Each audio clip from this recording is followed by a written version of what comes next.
Hello, and welcome to MrDudeManSir Reviews.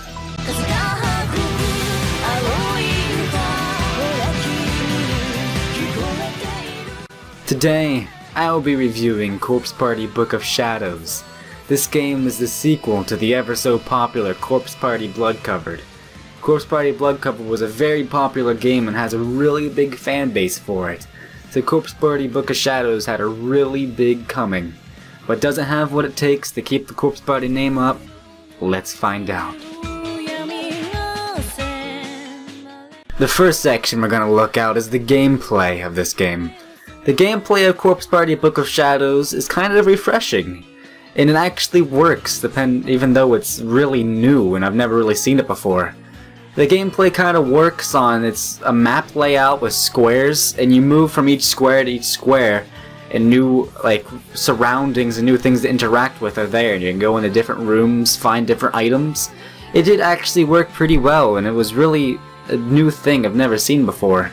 And me, who has played many games before, and many visual novels, would appreciate a game who tries to be away from the norm.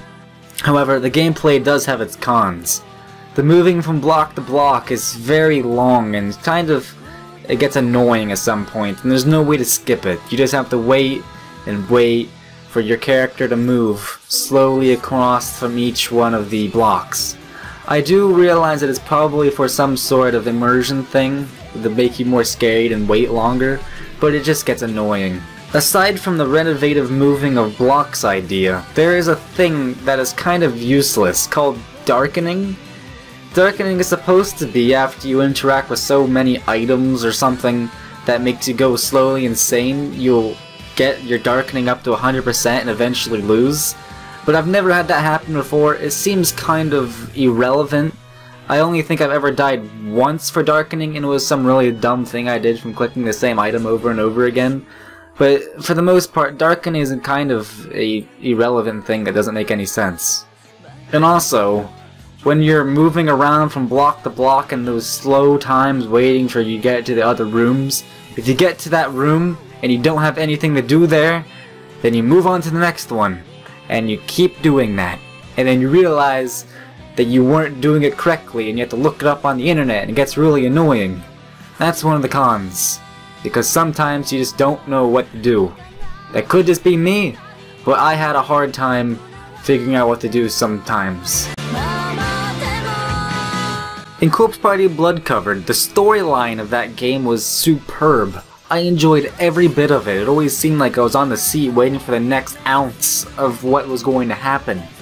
In this game, it started off like it was going to, but it just didn't. I mean, it just let me so much, and I was expecting so much out of it, but no delivery.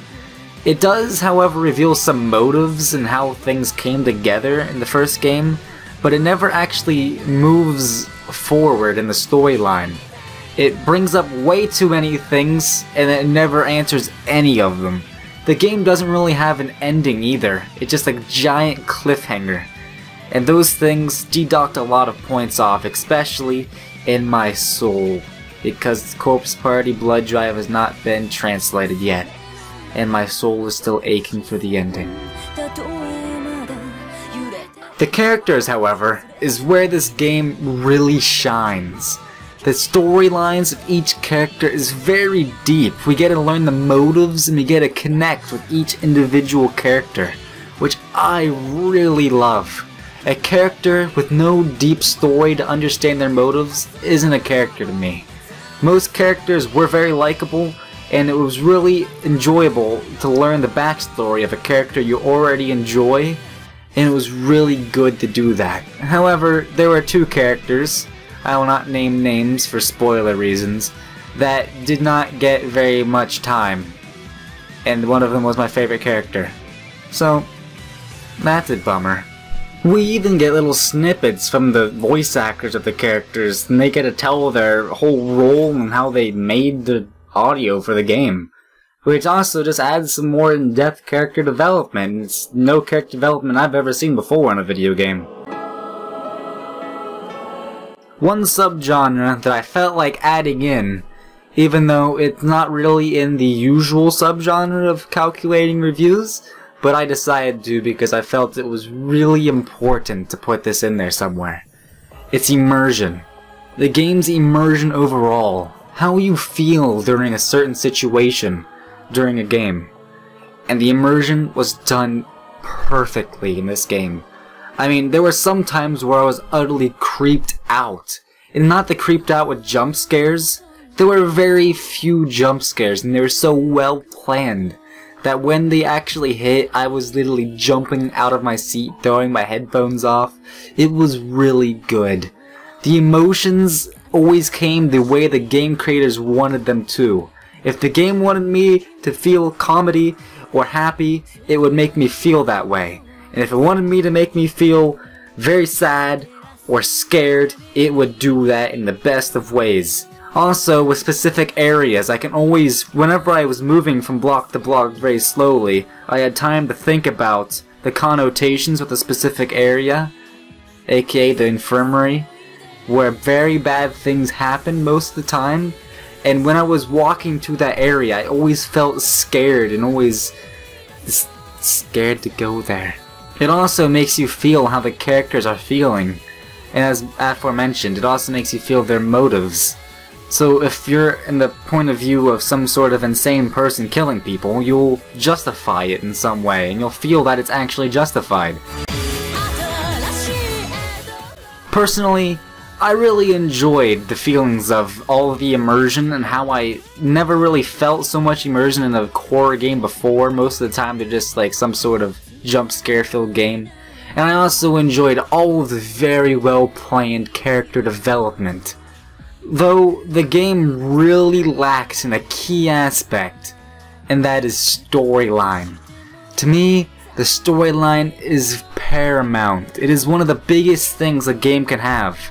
And the story in this game really lacked because of it. It was really disappointing in how the game just ended, in a cliffhanger of all things. So here are the number scores for each individual area I applied them to, and I give it an overall score of 7.4 out of 10. This game is above average, and I would recommend it to friends, especially friends who were really big in the Corpse Party and are big Corpse Party fans.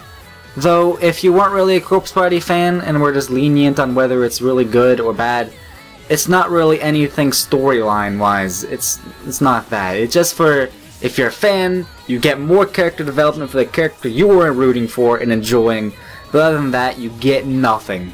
Except a lot of cliffhangers and unanswered questions. If you would like a recommendation for any game similar to Corpse Party Book of Shadows, I point you to the visual novel / anime called Higurashi no Naku Koro ni. It just came out on Steam as well, so how about them apples? It's a really good visual novel. It's horror, mystery, all the things you can enjoy. Also, plus a little slice of life ecchi thing I guess you can shoehorn in there. But with that, thank you for watching this review of mine, and goodbye. Gosh darn it.